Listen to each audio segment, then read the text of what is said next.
Hi everyone, this is a video tutorial for the Suzuki mechanism. In this video, I want to take each step of the Suzuki mechanism and break it down. So in the very first step here, we're going to take either our vanillic or aryl halide, and we're going to react it with the palladium catalyst that we have. So this process is called an oxidative addition. There is no arrow pushing for this portion of the mechanism. All that you have to see is that the palladium is going to squeeze itself between your R group and your X group. Okay, so now let's take a look at the second step in this mechanism.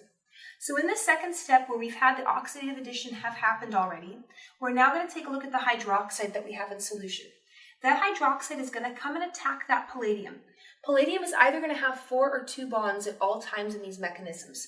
So when the hydroxide attacks, the palladium is going to need to get rid of a group. And the best group to get rid of would be your halide. So hydroxide attacks, kicking off your halide, and so you get this product out, and the bromine is now gone and it will not reappear in the rest of this mechanism.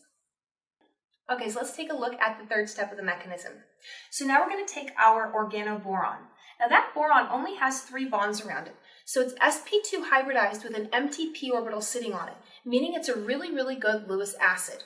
So if we take a look at the palladium compound, we have this OH group where this O has spare electrons sitting on it. So this O with its lone pairs will come and attack the boron. So over here now that O is attached to 3 things, giving it a positive charge. The boron is now attached to 4 things, giving it a negative charge. So this is not a particularly favorable arrangement that we have, so we'll see how we alter this arrangement in the next step.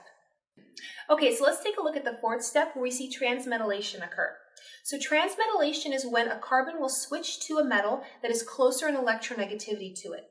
So we take a look at our electronegativity values. Carbon is at 2.5, boron is at 2.0, and palladium is at 2.4. So if we take a look at this over here, we'll see that the palladium here would be the group that the carbon would rather be attached to.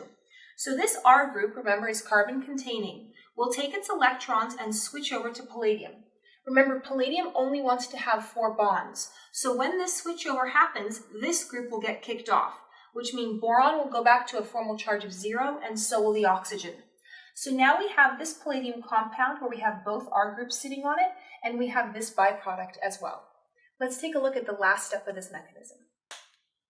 Okay, so let's take a look at the last step of this mechanism. So over here we now have the both R groups substituted palladium. And what's going to happen is something called reductive elimination. There are no arrow pushes for reductive elimination. You just have to know that that would be the last step. So now we're going to have our catalyst reformed, and these 2 R groups will now be coupled with each other. So those are the 5 steps that make up the Suzuki mechanism.